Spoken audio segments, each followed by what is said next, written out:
Mga kapuso, karong buntaga, atong sayron ang pagpangandam sa usa ka teacher sa Mako, Davao de Oro sa pag-abli klase. Si Sir Jason Arias Silibre. Sir Jason, good morning ug dayon sa At Home with GMA Regional TV. Kumusta ka, sir? Good morning po, Sir Argel. So, sa tanang viewers, may buntag po sa inyong tanan. Okay lang kayo, sir. Sir, unang-una, just to picture out, unsa ba kalayo ang imong ginatudloan nga public school from the poblasyon Mako, Davao de Oro, sir?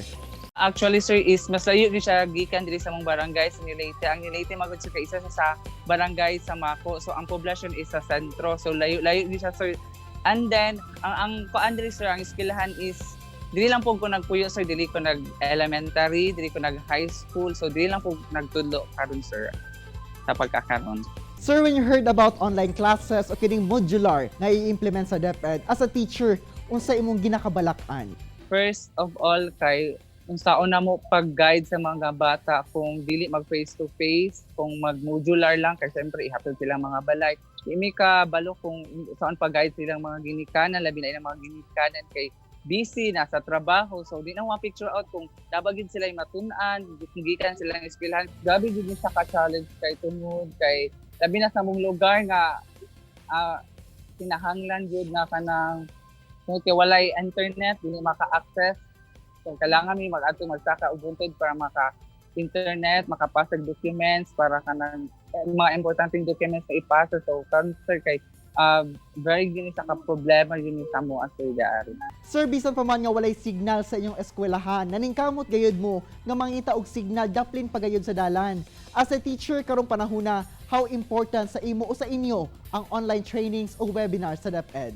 Ang webinar, sir, or ang kaning trainings nga ginapatupad sa DepEd kay very important gina, sir, kay dili mi makakuha kung saan na mo paggamit o kung saan na mo pagtuon sa mga bata nga moabot karon nga new normal classes kay kanina mga webinars o trainings kay mo gid ni ang mga isa sa mga makatabang sa mua sa mga estudyante.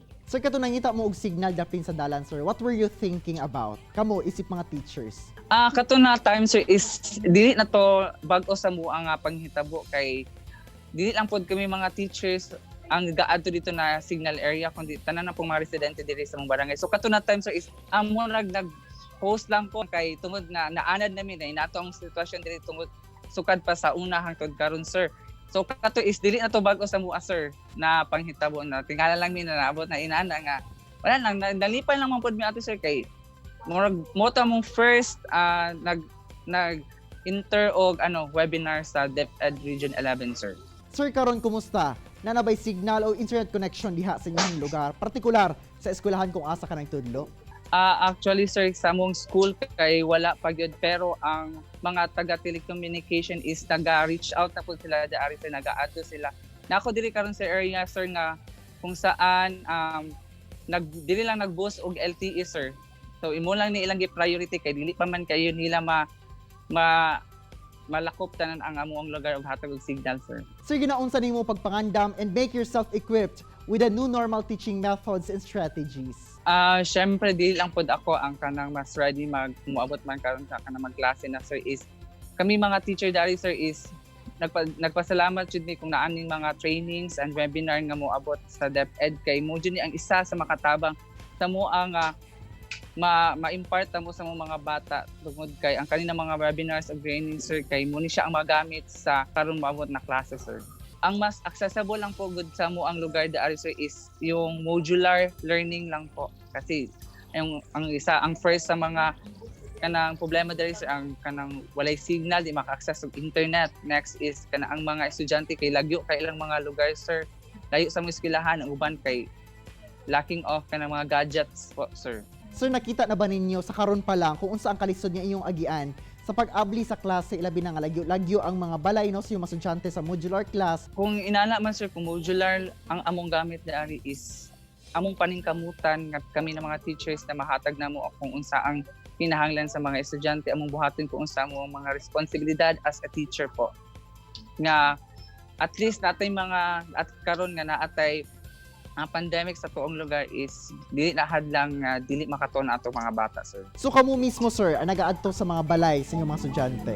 Yes, sir, kung naman gyud uban ng mga estudyante nga lagi kayo dili mapadalaan sa mga silingan. So kami mismo mga teachers, sir, is kami na lang gyud ang moadto, at least ma-inform sila kung eskwela pa ba sila dayon, kung sa man inahang mga kuan, kung maka-eskwela pa ba sila, ana, sir. So mo to among ginaadto lang gyud ang mga estudyante. Sir, ginaunsa ninyo pagpasabot sa mga estudyante nga ani ang bagong sistema karon sa edukasyon tungod kay dunay pandemya? Sa karon, sir, is di man jud malikayan nga mga ginikanan nga mangutana, sir, unsa may pamaagi nato karon, sir, nga dili pa man wa pa may klase ana. So amo lang ginaingon sa ila, sir, is kanang kung unsa man ang accessible sa tuad diari, kung pwede ba mag-modular, pwede ba mag-blended learning. So amo lang ginapasabot sila, sir, kung unsa ang pwede nga magamit diari sa muang lugar. Daghan kay salamat Sir Jason, o God bless you and your students, labi na nga nakaduol na ang pagsugod sa klase. Amping mo dira, sir. Daghang salamat, Sir Argel, og sa tanan.